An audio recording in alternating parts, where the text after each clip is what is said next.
I've got a must-read for you folks. The Federalist, you've heard of that? Wow. A certain column put it all in perspective for the folks, including me and including the president. Again, he tweeted this today. 5 more ways Joe Biden magically outperformed election norms. Did you know that Joe Biden was such a gifted politician? You know, after losing in 2008 and what happened in 1987, total disaster. Did you know he was this kind of political genius? All right, there's some circumstantial weirdness to his alleged victory. Let's go through them. Number 1, 80 million votes. That's more than any presidential candidate in the history of this country for Joe Biden. Now, on a lot of levels, it doesn't make sense. That is millions more votes than Barack Obama got in 2012. Barack Obama, he was beloved. Hold on. Barack Obama was beloved, and he only got, well, about 15 million less than he did in 2012. Let's see here. Donald Trump gained 10 million votes than he did in 2016. And you know, no incumbent has actually gained votes and lost re-election in about 100 years. That's pretty weird. That's very, very weird. But Joe Biden somehow pulled it off. All right, how about this? Lost most bellwether counties. A couple of things here. Let's start actually at the state level. Ohio and Florida went to Donald Trump.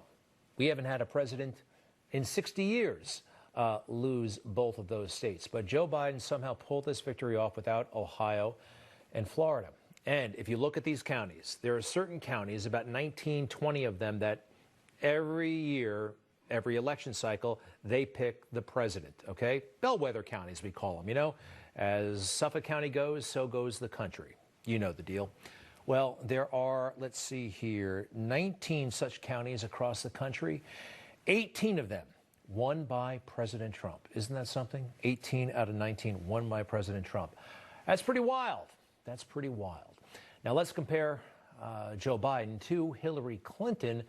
Hillary Clinton actually did better than Joe in just about every city. Just about every city, Hillary Clinton did better than Joe Biden, except for 4 big ones. You notice anything about them? Let's go through them. Milwaukee, Detroit, Atlanta, Philadelphia. What states are they in? Wisconsin, Michigan, Georgia, Pennsylvania. Notice anything? All right. What about that blue wave that I heard all about? There was a big blue wave coming, right? Democratic losses everywhere. Democratic losses everywhere indeed. And let's go through it. There were, Congress lost 8 Democratic seats, and not one Republican incumbent lost his or hers. There were 27 toss-ups, 27 toss-ups. That's according to the Cook Political Report, when they can't predict a winner. Republicans won all 27 of them. All 27 of the toss-ups were won by the Republican. That's very, very interesting, very, very strange. Again, Joe Biden, if this is all true, he's some sort of political magician. Finally, Trump's primary. You know, he had to go through a primary. He actually did. And he did spectacularly well. He got 94% of the vote. Anytime an incumbent gets above about 75%, according to this, re-election is basically guaranteed. He got 18 million votes. The next incumbent who got anything like that was Bill Clinton in the 90s, and he got half the number of votes that Donald Trump did. That's pretty wild stuff. From the story, for Biden to have prevailed, it turns a century's worth of election data on its head. Huh? On its head. Joe Biden, is he really that good a politician? I don't think so. I think what made the difference here, mail-in voting. I mean, let's face it, Jimmy Carter raised doubts about it. We wouldn't have had it if it wasn't for COVID. States everywhere were just jamming this stuff in, jamming it in really, really fast. And we found this. Barack Obama had doubts about mail-in voting. Yeah, all the way back in 2008 when he was running for president, again, after just, 2 or 3 years in the United States Senate. Take a look at this. People mailing in their ballots. Do you trust the security, the honesty of such an election process? Well, I think we'd have to figure out whether this was fraud-proof. I mean, Oregon, for example, has a terrific mail-in system, but they've already scanned everybody's signatures who's registered to vote so that they can check to make sure that, in fact, the right people are voting. Interesting stuff from a very honest back then and forthright candidate Barack Obama. All right, here's the deal. I don't believe them. I don't believe the mainstream media, and neither should you. They have misled us every step of the way regarding this election, and they've got a long, long track record of getting the biggest issues of our time totally wrong. One of my favorites, or least favorite, I should say, and it's very, very personal to me, the Iraq War. The Iraq War, 2002, 2003. Wow, what a complete and total disaster, right? Do we all agree? We had no business going into Iraq. It did not make our country any safer.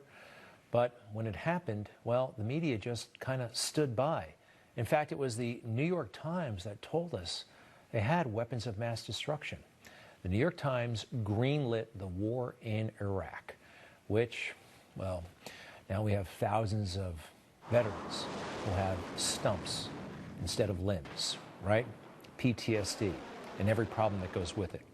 Not to mention all the lives lost, both American and Iraqi, and throughout the coalition. And the media, they just got it all wrong. And so did the Republican establishment. George W. Bush, he's suddenly a hero. He's welcomed again. Why? Because he hates Donald Trump. That's why. That's why we're hearing more from W again.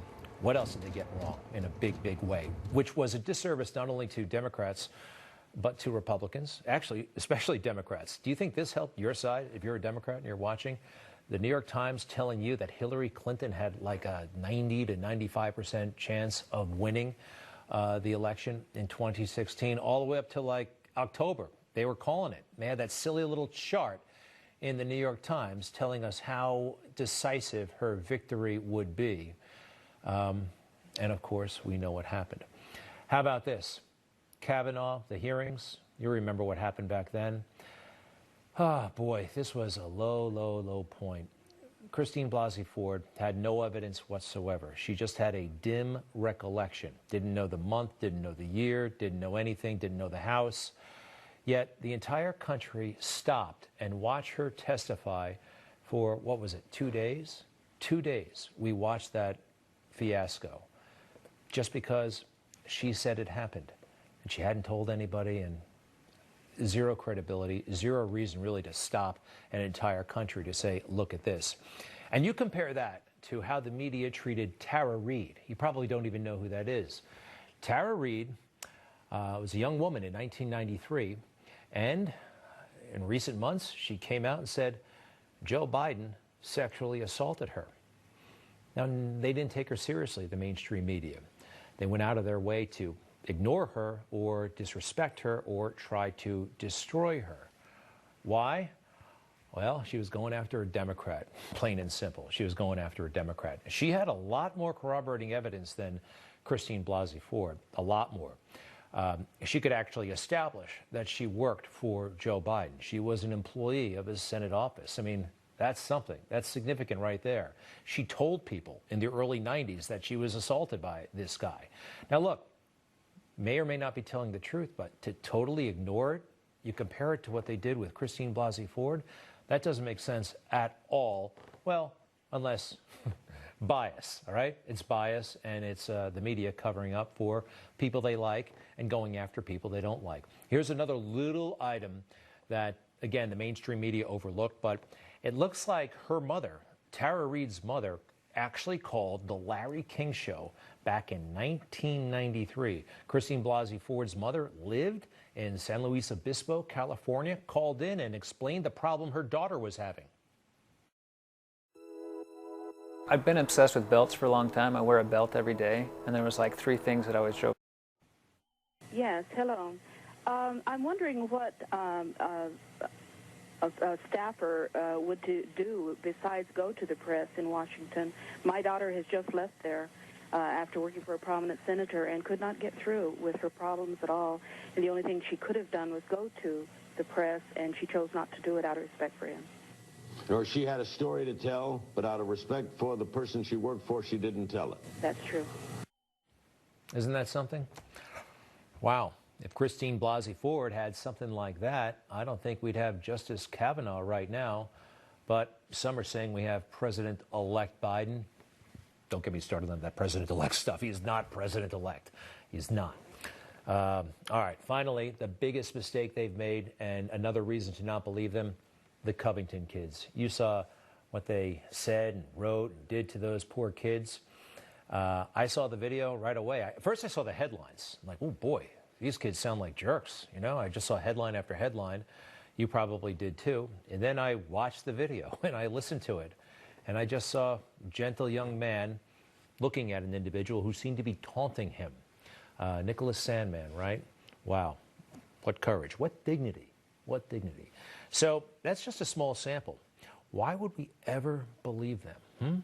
When they tell us that there was no voter fraud, no evidence. Yeah, there's one of the many headlines. Catholic school to investigate taunting of Native Americans. Didn't happen. Didn't happen. Yet they all wrote it. Fortunately, those kids are going to be very, very rich. A lot of those news organizations are settling up. All right, those are just some examples. I got something else I want to show you. If you really want to understand the media culture in Washington, D.C. and beyond, think back to when you were in high school, okay? You had the cool kids table, and then you had, you know, the academics, and you had the punks, and you had, you know, everybody kind of sat in their own little world. That's very much like the media. They kind of want to be at the cool kids table, or at least they're sitting around judging everybody. Who's cool, who's not. Right now, if you're a Trump supporter, if you think there's voter fraud, you're not a cool kid. Take a look at this. It's Mean Girls. Nerds, cool Asians, varsity jocks, unfriendly black hotties, girls who eat their feelings, girls who don't eat anything, desperate wannabes, burnouts, sexually active band geeks, the greatest people you will ever meet, and the worst. The Mean Girls, I got to tell you, mean boys, mean girls, they're all over the place in the media establishment. I wish they were more like, not Mean Girls, but this movie that I really, really liked, The Breakfast Club. Do you remember this? At first, they all seemed very, very different to each other. You had the jock, you had the greaser, you had the punk, you had the preppy, you had the geek. And after a little while spending time with each other and talking to each other, they realized they had so much in common. The Breakfast Club, way back in the 1980s, but I think it still holds true. Unfortunately, many in the media, this is not their movie. They're more Mean Girls fans. Your underarms are under attack. The harsh deodorants are bullying your body and choking your pits. You just watched Newsmax TV, America's fastest growing cable news channel, now in more than 70 million homes. You can get Newsmax TV on your cable system or check your cable guide.